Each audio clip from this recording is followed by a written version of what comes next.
अनन्तधर्मणस्तत्त्वं पश्यन्ति प्रत्यगात्मनः अनेकान्तमयी मूर्तिर्नित्यमेव प्रकाशताम्। क्षमा वाणी का पवित्र दिन। जब हम क्षमा वाणी पर्व का क्या इतिहास है, इसको जानने के लिए जब हमने शास्त्र देखे, मूल शास्त्र देखे, बड़े बड़े विद्वानों से संपर्क किया, तो पता चला कि क्षमा वाणी जिस रूप में हम मनाते हैं, बच्चा बच्चा बड़े सब मनाते हैं, ये तो एक शिष्टाचार है। लेकिन क्षमा वाणी असल में किस अर्थ में, किस उद्देश्य से और किस अवसर पे होती है, इसकी थोड़ी जानकारी हमें जरूर होना चाहिए। दरअसल जिसे हम क्षमा वाणी कहते हैं, और क्षमा वाणी के लिए जो बहुत प्रसिद्ध एक गाथा चलती है, खमामि सव्व जीवाणम सव्वे जीवा खमंतु में मिट्टी में सब भूदेसु वैरम मज्झम न केणबी।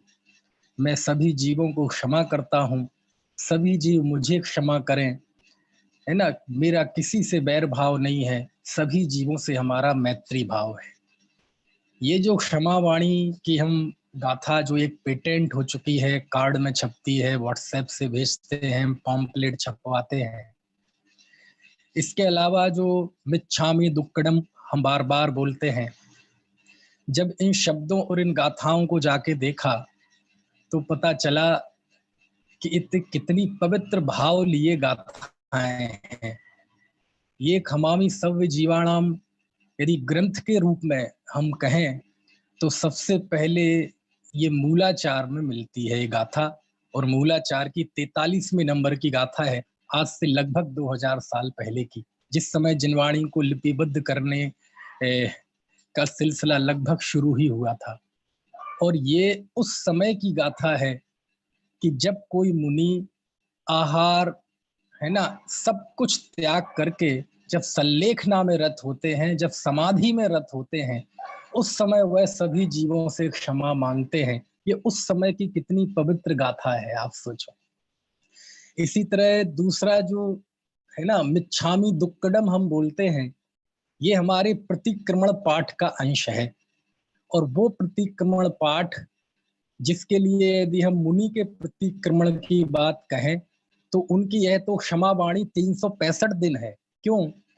क्योंकि मूलाचार में 7 प्रकार के प्रतिक्रमण बताए: दैवसिक प्रतिक्रमण, रात्रिक प्रतिक्रमण, इरियापथ प्रतिक्रमण, पाक्षिक प्रतिक्रमण, चातुर्मासिक प्रतिक्रमण, सांवत्सरिक प्रतिक्रमण और उत्तमार्थ प्रतिक्रमण। इसमें 2 प्रतिक्रमण तो उनके रूटीन होते हैं, रोज होते हैं, दिन में 2 बार होते हैं। दिन संबंधी कार्यों के बाद जो प्रतिक्रमण करते हैं वो कहलाता है दैविक प्रतिक्रमण, और रात की चर्या के बाद जब उसका प्रतिक्रमण करते हैं, यानी किए गए दोषों को दूर करना, वो कहलाता है रात्रिक प्रतिक्रमण। और जिस 10 धर्मों की साधना मुनि करते हैं उनके तो ये प्रतिक्रमण 365 दिन होता है, उनके तो 365 दिन क्षमा वाणी होती है। रोज कहते हैं वो मिच्छामी दुक्कडम, 24 घंटे में 2 बार प्रतिक्रमण तो करते ही करते हैं। अब आ जाइए आप गृहस्थ के प्रतिक्रमण पे। तो गृहस्थ का जो प्रतिक्रमण होता है, मान्यता है कि इसकी रचना भी गौतम स्वामी ने, गौतम गणधर स्वामी ने की थी। वह भी गृहस्थ 24 घंटे में एक बार प्रतिक्रमण करता है, तो वह 365 दिन बोलता है मिच्छामी दुक्कडम। अब प्रश्न यह है कि वो गाथा तो है समाधि के समय की, और ये मिच्छामी दुक्कडम ये 365 दिन होता है मुनि के भी गृहस्थ के। तो फिर ये मिच्छामी दुक्कडम आज के दिन कहां से आ गया, ये क्षमा वाणी पर्व कहां से आ गया, ये बात सोचने की है। दरअसल बात ऐसी है, जैसा कि आप सब लोग जानते हैं, आज अभी जो हमने दशलक्षण पर्व मनाए, ये दशलक्षण पर्व साल में 3 बार आते हैं। भादों के महीने में भादो शुक्ल पंचमी से चतुर्दशी, माघ शुक्ल पंचमी से चतुर्दशी और चैत्र शुक्ल पंचमी से चतुर्दशी। और जिन दिनों में हम ये भादों के महीने में आता है, इस भादों के महीने का बड़ा खास महत्व है हमारे जैन चरणान योग में। क्या महत्व है कि इन दिनों में 3 व्रत आते हैं। एक होता है 16 कारण का व्रत, एक होता है रत्नत्रय व्रत और एक दशलक्षण व्रत। और ये तीनों व्रत भाद्रपद मास में होते हैं और साल में तीनों ही बार होते हैं, माघ, इन्हीं तिथियों में माघ के महीने में और इन्हीं तिथियों में चैत्र के महीने में। यानी पूरे साल में 3 बार 16 कारण के व्रत जो पूरे भाद्रपद चलते हैं, पूरे 3 बार दशलक्षण व्रत और 3 बार रत्नत्रय व्रत। अब होता यह है, आमतौर पे हम इस क्षमा वाणी का संबंध दशलक्षण पर्व से समझते हैं और वो सहज ही जुड़ जाता है। लेकिन यदि इसका संबंध दशलक्षण पर्व से होता तो ये कल मनाते हम क्षमा वाणी, एक दिन गैप देके आज क्यों मनाते हैं? ये बात सोचने की है ना। कभी आपने इस पर विचार किया, एक दिन बाद क्यों मनाते हैं? बीच में हमें क्या क्रोध वाणी में निकालना है क्या? क्षमा वाणी नहीं मनाना है क्या? एक दिन बीच में गैप क्यों? दरअसल क्या है कि जब भी कोई व्रत पूर्ण होता है तो वह व्रत, रत्नत्रय के व्रत 3 दिन चलते हैं, त्रयोदशी, चतुर्दशी और पूर्णिमा। उसके बाद आज के दिन वह जब व्रत पूरा होता है तो उसका उद्यापन करते हैं, उसका पारणा करते हैं। आज एकम के दिन ही वो जो भाद्रपद है ना, कृष्ण एकम से जो 16 कारण के व्रत शुरू हुए थे वो आज पूरे होते हैं और दशलक्षण बाद तो परसों पूरा हो गया था। तो जब कोई व्रत पूरा होता है तो व्रत पूरा होने पर जब पारणा करते हैं तो क्या करते हैं? तो उस समय ये होता है, आपको क्षमा वाणी की मैं मूल थीम बता रहा हूं। उस समय ये होता है, अच्छा आज आपने सुबह पूजन की और जब पूजन पूरी हो गई तो सबसे अंत में आपने क्या किया? सबसे अंत में आपने क्षमापना पाठ पढ़ा, बिन जाने व जानते रही टूट जो कोय, ये पढ़ा ना है? ज्ञान तो अज्ञान तो वा अक्षर पयथ हीणम, सब पढ़ा आपने। क्यों करते हैं ये? और रोज करते हैं। कमाल की बात ये, रोज पूजन, रोज गलतियां और रोज उसकी क्षमा। तो हम क्षमापन तो रोज करते हैं, भगवान से क्षमा मांगते हैं। तो हमारे यहाँ जो भी अनुष्ठान होता है, अनुष्ठान का अर्थ कोई यहाँ वहां मत लगा लेना लौकिक क्षेत्र में, हम अपनी आत्म शुद्धि के लिए जो व्रत आदि रखते हैं वो सब अनुष्ठान है। और जब भी कोई अनुष्ठान होता है तो अनुष्ठान समाप्ति के बाद हम क्षमापन करते हैं और उस व्रत में कोई दोष लगे हों, कोई कमियां रही हों, कोई देवगुरु धर्म की विराधना हुई हो, कोई जीवों की विराधना हुई हो, तो हम उसकी क्षमा मांगते हैं। समझ में, पूजा के दृष्टांत से आपको समझ में आ गया कि नहीं? तो जब ये हमारा रत्नत्रय व्रत पूरा होता है और आज हम उसका पारणा करते हैं, जब 16 कारण व्रत का पूरा होता है और आज है ना उसका अंतिम समय होता है और उसी के साथ ये दशलक्षण की लिंक भी जुड़ गई। तो जब कोई व्रत पूरा होता है तो हम जब आज पारणा करते हैं तो क्या करते हैं?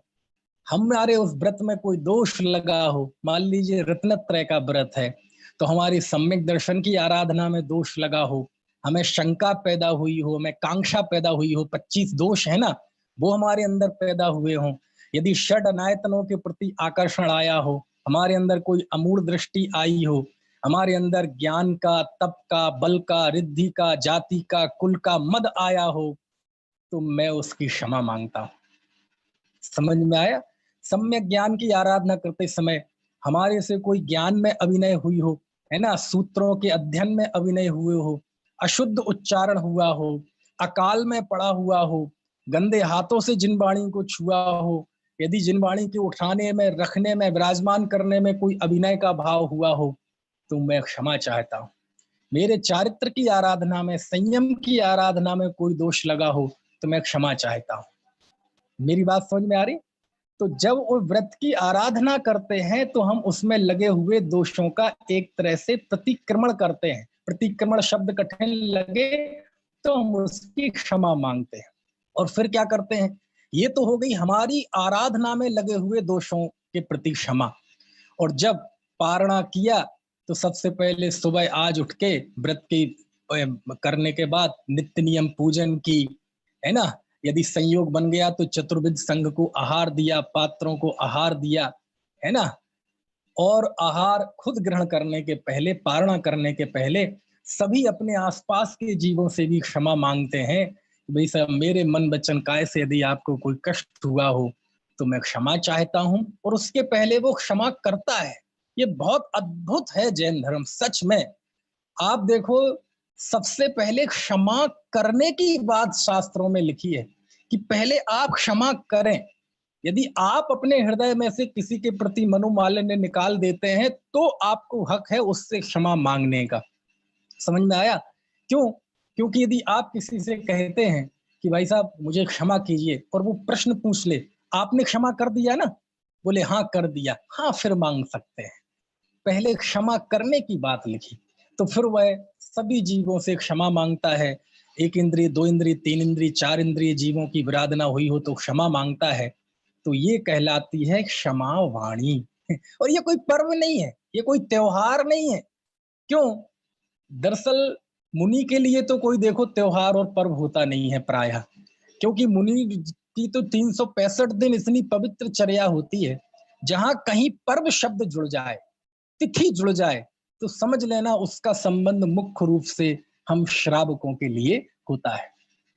तो ये क्षमावाणी थी कि व्रत के अंत में जाके प्रतिक्रमण करना, अपने दोषों का प्रायश्चित करना और सभी जीवों को क्षमा करना, सभी जीवों से क्षमा मांगना, ये जो एक पवित्रता का भाव था आराधना करने वाले जीव के, और ये साल में कई बार करता है। श्रावक होगा तो प्रतिक्रमण पे रोज करता है, मुनि होंगे तो दिन में 2 बार करते हैं। कहने का आशय ये है कि ये कोई एक दिन किया जाने वाला अनुष्ठान नहीं है, ये श्रावकों के, साधकों का ये नित्य कर्म है।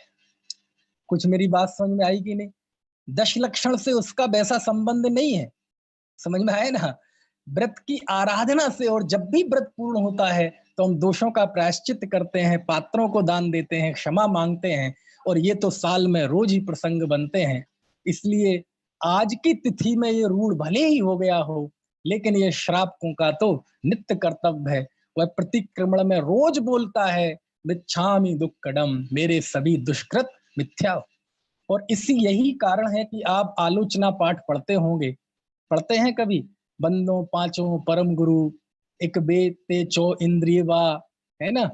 झाड़ू दे धरा उठाया, बिन शोधा भोजन खाया, बिन शोधी अग्नि जलाई, नदियन बिच चीर ढुराए।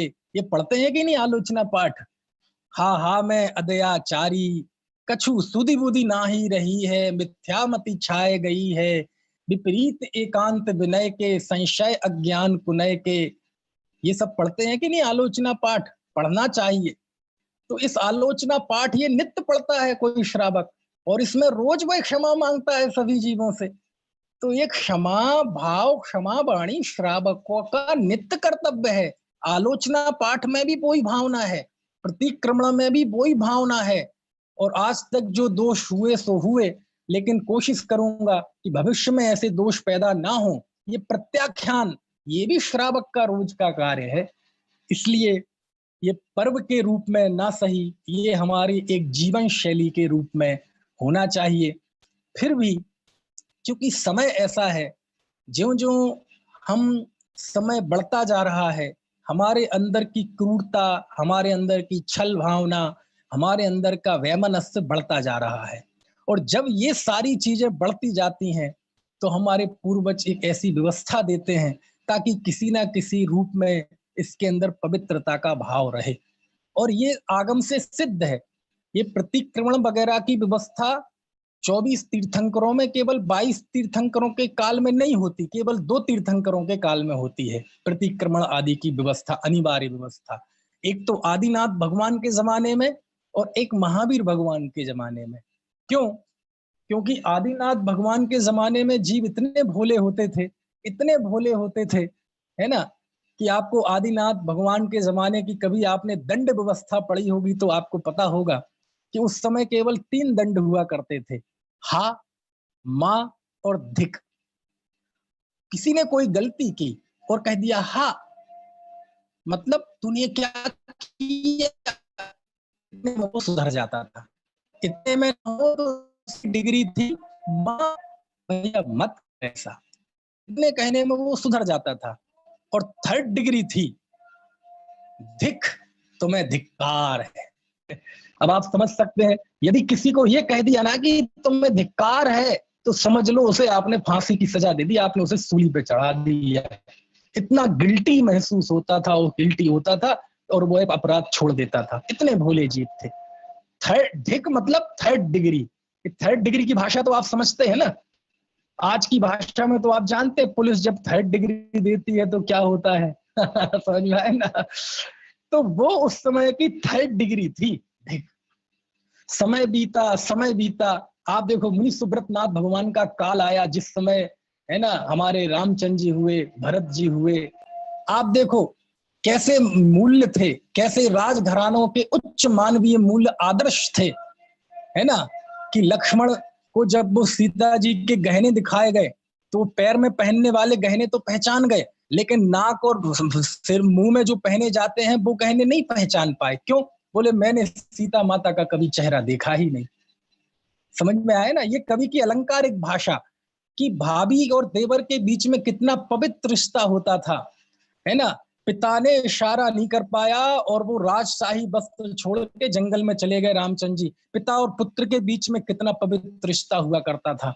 और जब रामचंद्र जी 14 वर्ष को वनवास गए तो उनका भाई वो खड़ाऊ रख के उसने 14 साल शासन किया, उस सिंहासन को टच भी नहीं किया। ये मानवीय, ये मूल्य थे महापुरुषों के। समझ में आया ना, ये हमारी सोच थी, ये संस्कार थे। और युग बदला, युग बदला। जब 22 में तीर्थंकर का काल आ गया, नेमिनाथ भगवान का, तो हम इतने वक्र परिणामी हो गए कि भाई भाई के खून का प्यासा। जिस जहां मुनि सुब्रत नाथ भगवान के काल में भाभी को मां के समान मानते थे, आज ये हालत हो गई कि अपने ही परिवार की छोटे भाई की बधू को, समझ में आए ना, और दुशासन की दृष्टि से देखा जाए तो बड़े भाई की बधू को सरेआम उसे चीरहरण करने के लिए तैयार है। तो ये जो गिरते हुए हमारे संस्कार जब गिरते जाते हैं, गिरते जाते हैं, और फिर जब भगवान महावीर का काल आया तो आदिनाथ भगवान के काल में ये प्रतिक्रमण आदि की दोषों के प्रायश्चित की व्यवस्था इसलिए थी क्योंकि उस काल के जी बहुत भोले थे। फिर 22 तीर्थंकरों के काल में जी प्रबुद्ध हो गए। लेकिन जब 24 में तीर्थंकर का काल आ गया भगवान महावीर का, तो उस काल में जीव इतने कुटिल परिणामी हो गए, इतने कुटिल हो गए कि फिर से उन्हें प्रतिक्रमण आदि का उपदेश देना पड़ा। 22 तीर्थंकरों के काल में प्रतिक्रम अनिवार्य नहीं था, षड आवश्यकों में नहीं था, तो लग गया तो कर लिया, ऐसा रूटीन का कार्य नहीं था। लेकिन महावीर का काल आते ही इतने कुटिल हो गए, छलिया हो गए कि उनके दोषों के प्रायश्चित के लिए पुनः एक बार आदिनाथ के समय में जो प्रतिक्रमण आदि की व्यवस्था थी तो फिर से हमारे शास्त्रों में आई और उसका उपदेश दिया गया। यही कारण था कि इस काल के जीव कितने खोटे कुटिल होंगे, इसको ध्यान में रखते हुए गौतम स्वामी ने प्रतिक्रमण पाठों की रचना की, गृहस्थ प्रतिक्रमण की रचना की, श्रावकों के प्रतिक्रमण की और मुनियों के प्रतिक्रमण की रचना की। और यही काल अभी चल रहा है। अब तो तीर्थंकर भी नहीं रहे, उनका भी विरह हो गया, केवलियों का भी विरह हो गया, श्रुत केवलियों का भी विरह हो गया, है ना। और आज हम लौट चलते चलते आज इस स्थिति में आ गए, तो आप समझ सकते हैं आदिनाथ भगवान से वो संस्कार, है ना, कैसे कैसे इस पंचम काल में अवसर्पणी होते होते आज तक आ गए। और जब ये स्थिति बन गई कि आज की स्थिति ऐसी है कि शास्त्रों में लिखा कि सम्यक दृष्टि श्रावक भावलिंगी मुनि तो बहुत कम होते हैं इस युग में, खद्योतबत लिखा है जुगनियों की तरह। तो क्या करें, ये धर्म आराधना बंद कर दें? बोले जो से भी है, जैसे भी है, वाणी में सही, थोड़ी क्रिया में सही, परिणामों में सही, जैसे भी ये धर्म आराधना चलती रहे। इसलिए श्रावकों के लिए भी कोई ना कोई तिथियों में, कोई ना कोई पर्व के बहाने कैसे ना कैसे इनकी वृत्तियों को थोड़ा सा बांध दो, तभी ये धर्म जीवित रहेगा। इसलिए हमारे पूर्वजों ने यह व्यवस्था दी कि साल में एक दिन सही कम से कम तुम हाथ जोड़ोगे तो सामने, और जब हाथ जोड़ोगे तो कहीं ना कहीं तुम्हारे मन में कोई ना कोई भाव तो आएगा। और इस भावना से, इस समय के मद्देनजर, इन गिरते हुए मानवीय और हमारे धार्मिक मूल्यों के मद्देनजर हमारे पूर्वजों ने इस एक दिन को क्षमावाणी पर्व के रूप में मनाना प्रारंभ कर दिया।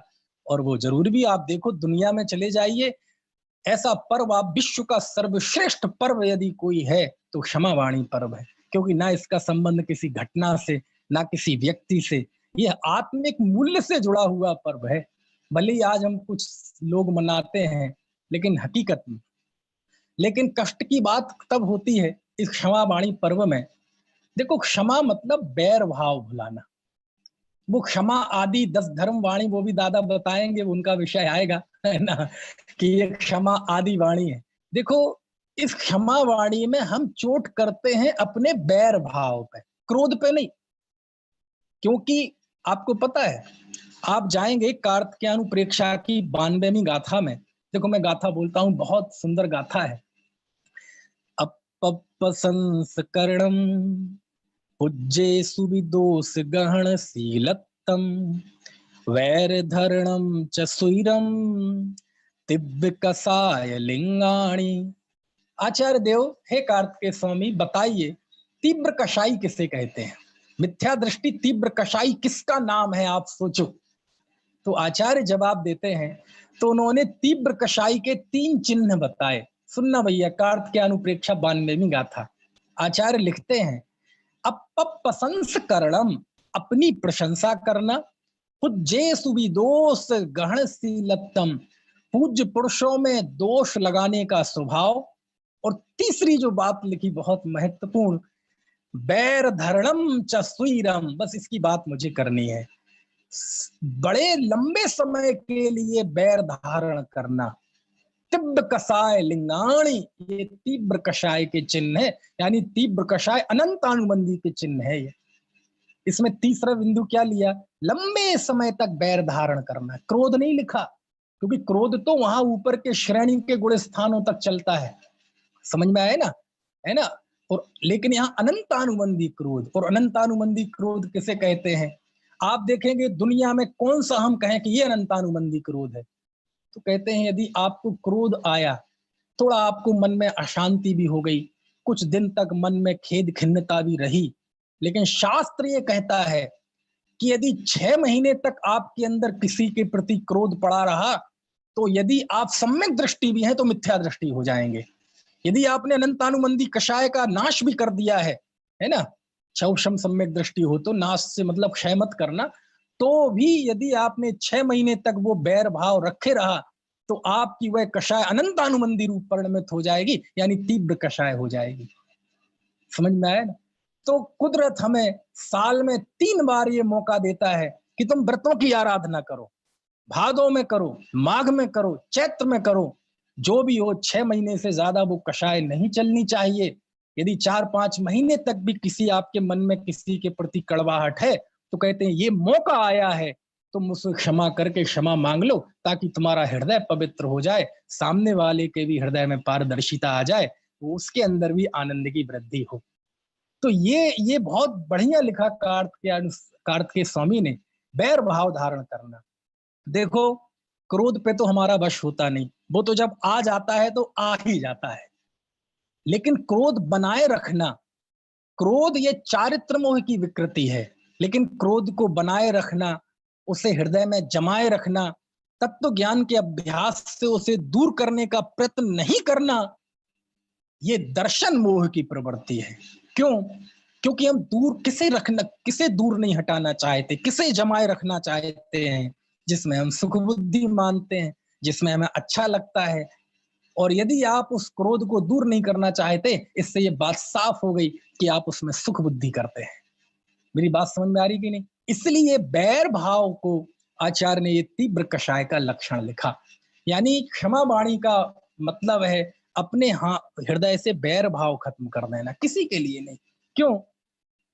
लेकिन क्या करें, आप देखो आज इतनी पवित्र पर्व कैसी फॉर्मेलिटी में उलझ के रह गया, है ना। हमने कार्ड छपवा दिए, कार्ड में बढ़िया वो गाथाएं छपवा दी, मिच्छामी दुक्कडम छपवा दिए, और हमें पता भी नहीं रहता वो कार्ड किसके यहाँ पहुंच गए। और चलो, कार्ड का तो आज जमाना थोड़ा कम हो गया, ये सोशल मीडिया आ गया, सब व्हाट्सएप पे संदेश लिख के भेज देते हैं। परसों के दिन से, अनंत चतुर्दशी के दिन से सैकड़ों मैसेज आना शुरू हो गए।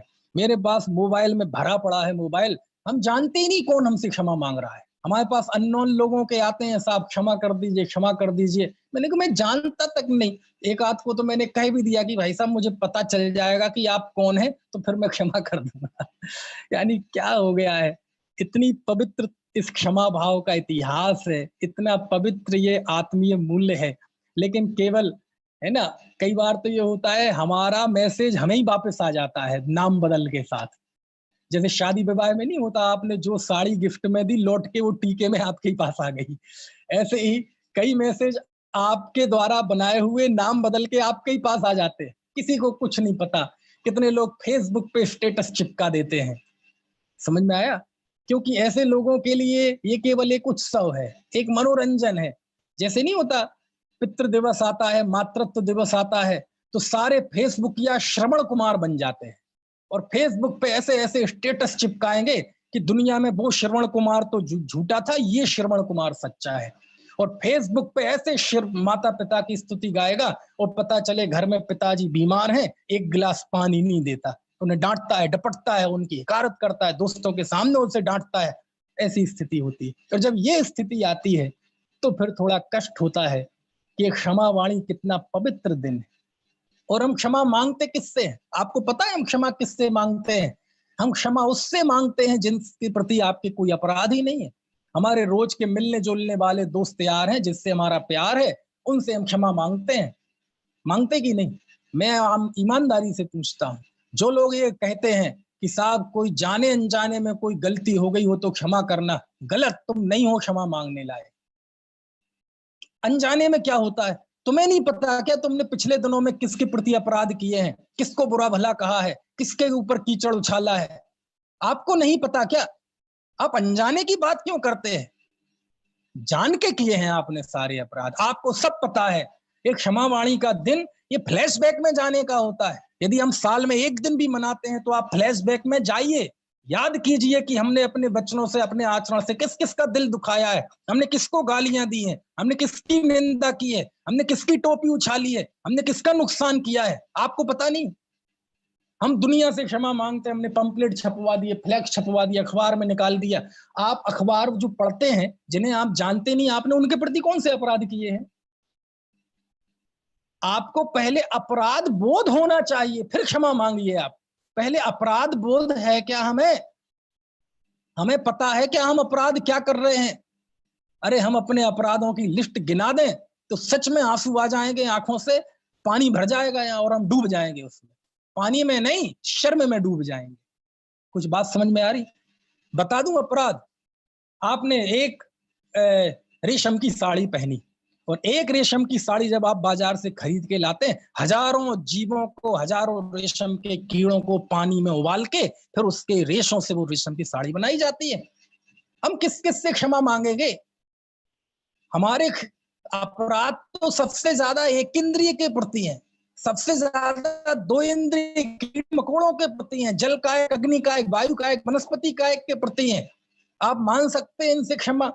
ज्यादातर जिनसे हमने अपराध किए हैं वो आज हमारे सामने है ही नहीं, वो पता नहीं कहाँ है, कौन सी दुनिया में है। अब मैं आपसे पूछता हूँ, वो हजारों कीड़ों को मार के जो रेशम की साड़ी पहनाई, खरीदी आपने और पहने और आप इतरा रहे हैं, उसमें जो हजारों, है ना, जो रेशम के कीड़ों की लाश उसमें लगी हुई है, जो उस लाश से वो बनी हुई है, आप उन रेशम के कीड़ों से माफी मांग सकते हैं? मांग सकते हैं तो मांग के बताइए। कैसे? आपने तो उन्हें माफी लायक छोड़ा ही नहीं, आपने तो उनकी जान ले ली। हम जब चमड़े की वस्तुएं पहनते हैं, चमड़े के पर्स, चमड़े के जूते, और जिन पशुओं को मार के वो चमड़ा बनता है, वो तो मर गए बेचारे, क्या क्षमा मांगेंगे आप उनसे? मान सकते हैं क्षमा? जब हम गाड़ियों से जाते हैं, और बारिश के दिनों में तो कुछ ज्यादा ही जीवोत्पत्ति होती है, कोशिश करना चाहिए बारिश के दिनों में, है ना, कम आवागमन करने की, तो हम हजारों, लाखों, करोड़ों, असंख्यों जीव को मार देते हैं। आप मांगो उनसे क्षमा? मांग सकते हैं? हम किसी घर में आपस में क्षमा मांग लेते हैं जिनसे कोई हमारा बैर भाव नहीं है। अरे जिनकी आपने जान ले ली, जिनका जीवन खत्म कर दिया, उनसे क्षमा मांगो आप। लेकिन वो है ही नहीं सामने, कैसे मांगोगे आप क्षमा? जिनके प्रति हमारे अपराध हैं, क्या हम उनसे क्षमा मांगते हैं? मेरी बात समझ में आ रही कि नहीं? है, सुबह से शाम तक अनछिना पानी ढोलते हैं, मांगो उन जल का एक जीवों से क्षमा। मेरी बात समझ में आ रही?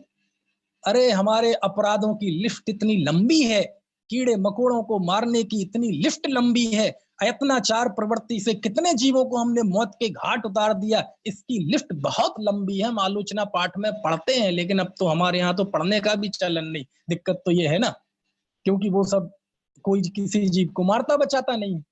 समझ में आया ना? अरे बहुत लंबी लिस्ट है अपराधों की। आप मांगो इनसे क्षमा, कैसे मांग सकते हैं? तो इनसे क्षमा मांग कैसे मांगे जब ये आज जीव है ही नहीं? हाँ, इनको से क्षमा मांग सकते हैं आप। कैसे?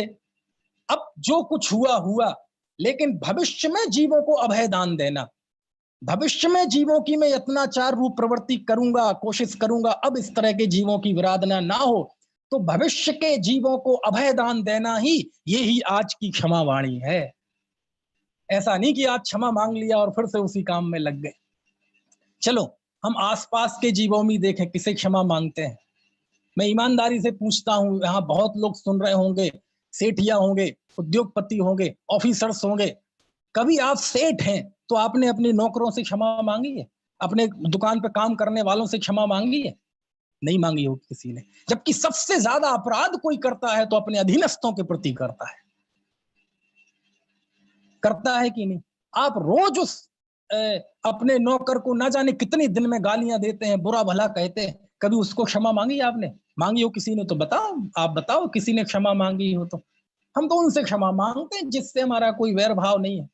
कभी उसको खड़े होके क्षमा मांगो, उसको सामने बिठा लो, प्यार से बिठा लो, उसको इनाम दो, उसको पानी पिलाओ, अब उससे शांति से कहो, देखो भाई ये एक कर्म के उदय की विचित्रता है कि आज तुम्हें मेरे यहाँ नौकरी करनी पड़ रही है। आज पुण्य के उदय से कोई कोई पूर्व जन्म में देवशास्त्र गुरु की आराधना की होगी, जिस वजह से ये पुण्य के उदय से आज मेरा वास वैभव है और अभी तुम्हारी स्थिति ये है। लेकिन देखो भैया, एक कर्म के उदय जन्य स्थिति है। कल ये स्थिति भी हो सकती है कि तुम सेठ बन जाओ, हम नौकर बन जाएं। क्यों? यहाँ चाय वाले प्रधानमंत्री नहीं बने क्या? सड़क पे ठेली लगाने वाले उद्योगपति नहीं बने क्या? आइसक्रीम बेचने वाला राष्ट्रपति नहीं बना क्या?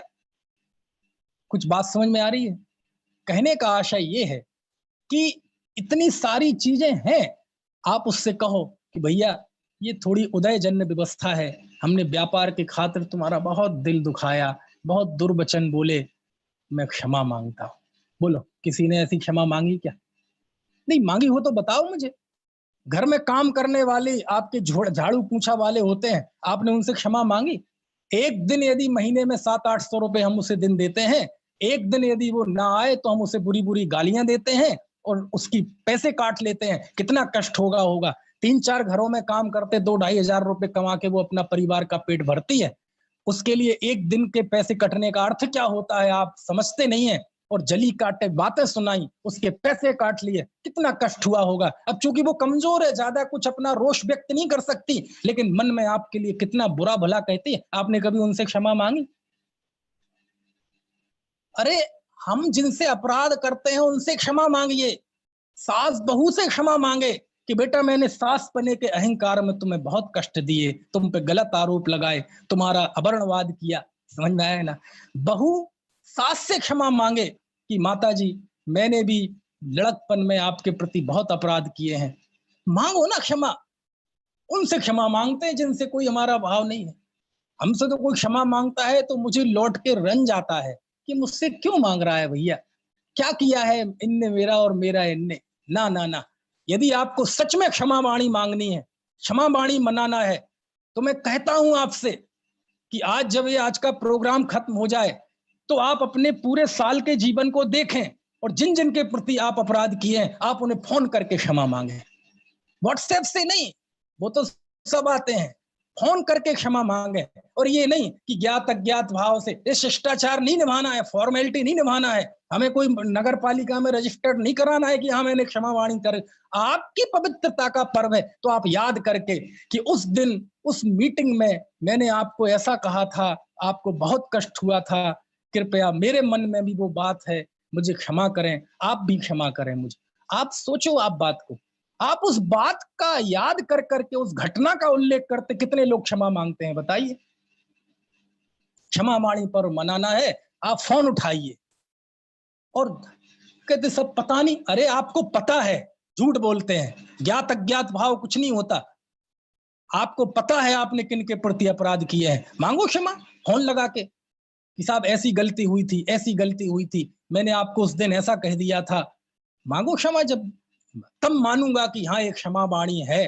अभी मैं उत्तम वो प्रतिक्रमण की बात नहीं कर रहा हूं, अभी तो ये जो एक दिन में पर्व चल पड़ा, केवल अभी मैं इसको केंद्र में रखते हुए बात कर रहा हूं, क्योंकि बहुत अपराधों की लिस्ट बहुत बड़ी है। हम अब अधिकार आते ही अपने अधीनस्थों को सताते हैं, समझ में आए ना।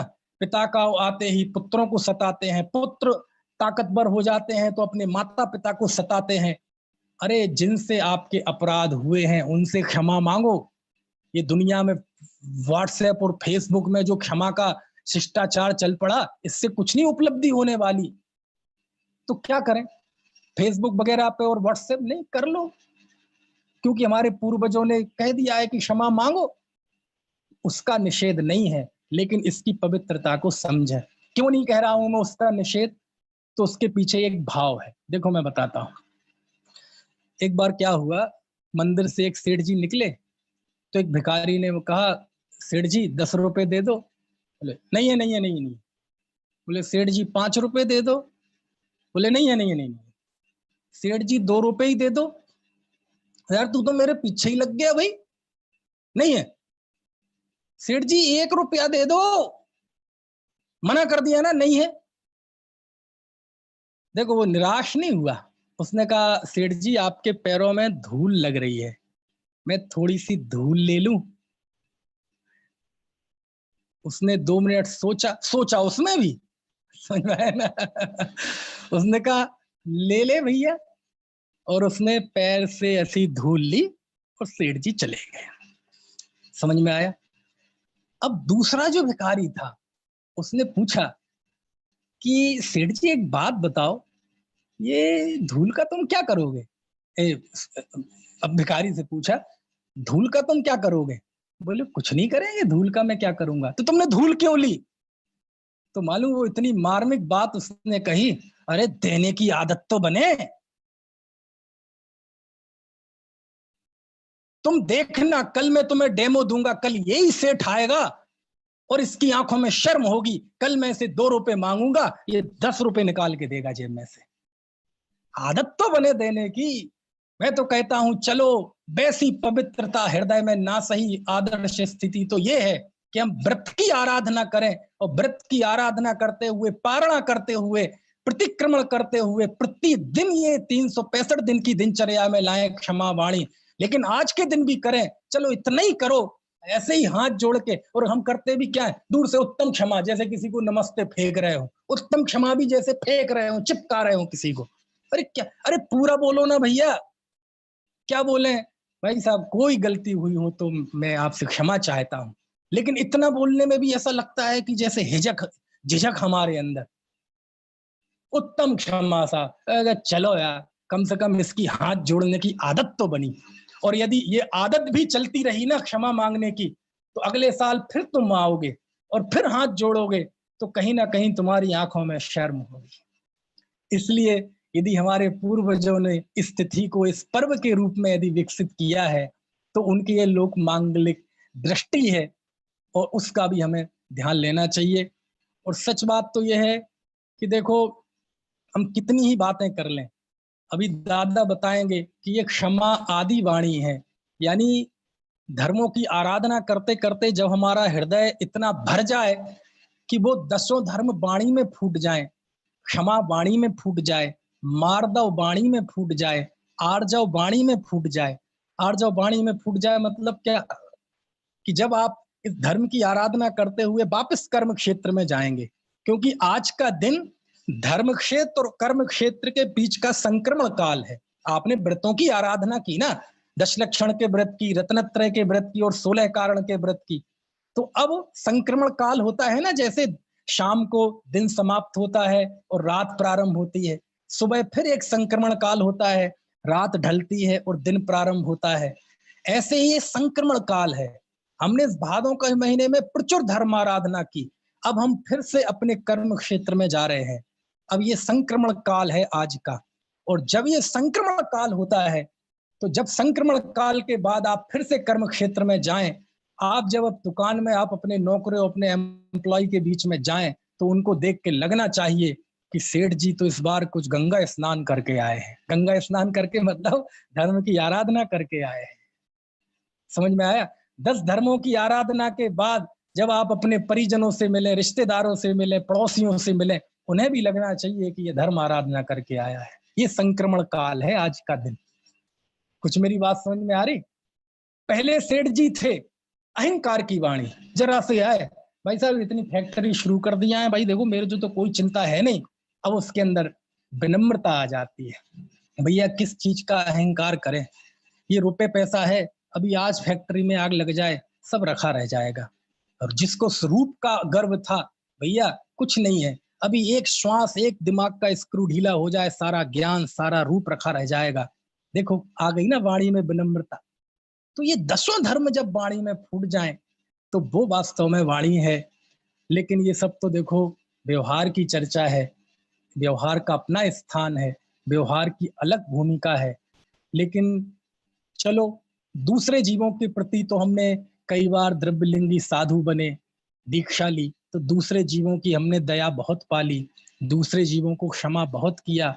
लेकिन कुछ ऐसे अपराध होते हैं जो जीव अपने प्रति करता है। ये अपने प्रति कौन से अपराध हैं भैया? स्वयं के प्रति भी अपराध होते हैं ना। हाँ होते हैं ना भैया, क्यों नहीं होते अपने प्रति अपराध? पर जीवों को क्षमा कर दोगे, थोड़ी कषाय की मंदता हो जाएगी, पवित्रता हो जाएगी, ठीक है, उससे पुण्य का आश्रय होगा, सातिशय पुण्य बंधेगा। लेकिन कुछ अपराध ऐसे होते हैं जो जीव अपने प्रति करता है। कभी उसकी तो क्षमा मांगो, कभी स्वयं से क्षमा मांगी है क्या? कभी स्वयं के दोषों का क्या है? स्वयं का दोष, स्वयं के प्रति क्षमा। बोले स्वयं के प्रति जो अनंत क्रोध है वो भी नाश करना चाहिए आज के दिन। क्या है स्वयं के प्रति अनंत क्रोध? स्वयं के प्रति अनंत क्रोध ये है कि यह जीव स्वयं अचिंत शक्तिवान देव, अचिंत शक्ति स्वयमेव देवस चिन्मात्र चिंता मणिरेश यस्मात्। इस 3 लोक के नाथ स्वयं ज्ञायक भगवान आत्मा को इसकी दृष्टि किए बिना इस जीव को दर दर की ठोकरें खा रहा है, इसे भिखारी बना रखा है। ये अपने प्रति अनंत अपराध है।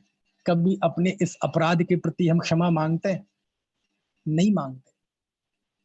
अरे क्या करें, आप जाएंगे योग सार में 43वें नंबर का दोहा है, गजब है। आज से लगभग 1300 साल पहले 6वीं 7वीं शताब्दी में योग सार में आचार्य योगेंद्र देव ने 43वें नंबर का अद्भुत दोहा लिखा। उसमें पता चलेगा आपको कि स्वयं के प्रति अपराध क्या होता है। और आपका जब स्वयं के प्रति अपराध होता है तो ज्ञानियों को कैसा क्षोभ होता है। देहा देवलि देव जिणु जणु देवल हीड़िए, हासऊ मुहि पड़िहाई हूँ सिद्धे भेख भमे। अच्छा ईमानदारी से बता ना, समझ में तो नहीं आया दोहा? अपभ्रंश भाषा का है।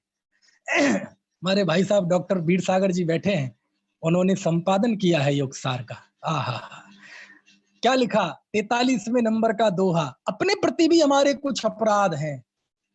देहा देवलि देव जिणु जणु देवल हीड़िए, हासऊ मोह पढ़ाई हूँ सिद्धे भेख भमे। क्या अर्थ हुआ? देखो थोड़ा बताने की कोशिश करता हूं। देहा देवली देव जुड़ू, देह रूपी देवल में वह भगवान विराजमान है। जणु देवल ही, लेकिन यह व्यक्ति, यह अज्ञानी जीव उसे देवालयों में खोजता है। और जब ये स्थिति देखते हैं, ये अज्ञानता की पराकाष्ठा देखते हैं, ये विडंबना देखते हैं, तो योगेंद्र देव कहते हैं हासहु मुहि पढ़ाई हूं। ये देखकर मुझे हंसी आती है। क्या देखकर? अरे रे, आगे का पद, इससे बड़ा कोई व्यंग, व्यंग क्या कहें, इससे बड़ी कोई बात नहीं हो सकती। यदि ये बात भी हृदय में जाके ना चुभे तो समझ लेना जिनवाणी आपके मामले में निष्फल हो गई। कि ये देखकर मुझे हंसी आती है क्या, सिद्धे भिक्ख भमेई, कि देखो सिद्ध भगवान भीख मांग रहे हैं। जब तुम अपने आत्म स्वभाव को भूलकर पंचेंद्रियों के विषयों के समक्ष भूमि फैलाते हो, तो ऐसा लगता है सिद्ध शिला से सिद्ध भगवान उतर उतर के आके एक एक घर के दरवाजे में जाके कह रहे हैं भिक्षाम देही, भीख दे दो, भिक्षा दे दो। कितनी बड़ी बात आचार्य योगेंद्र देव ने कह दी कि वह भगवान अपने अंदर विराजमान है, लेकिन जब तुम देह मंदिरों में देखते हो तो ऐसा लगता है जैसे सिद्ध भगवान भीख मांग रहे हो। और ये देखकर मुझे हंसी आती है। आचार्य देव, हम दुखी और आपको हंसी आ रही है। कहते हैं हंसी भैया वो हास्य कषाय वाली हंसी नहीं है। इस जरिए आचार्य ने हमारा अनंत क्रोध बताया है, हमारी अनंत अरुचि बताई है, अपने प्रति अनंत अपराध बताया है। ये हंसी नहीं है, ये उनका क्षोभ प्रकट हो रहा है और इस दोहे में छुपी हुई उनकी अनंत करुणा प्रकट हो रही है। हम पर जीवों को क्षमा करें, अपने को भी क्षमा करें। ये दोनों ही जब क्षमा होंगी तो सच में वो क्षमा भाव होगा। और ये वाणी में व्यक्त हो ना हो, लेकिन ये आत्मा के धर्म है, तो हम इस आत्मा की पवित्रता को जिए। इसी पवित्र भावना के साथ मैं अभी की बात समाप्त करता हूँ।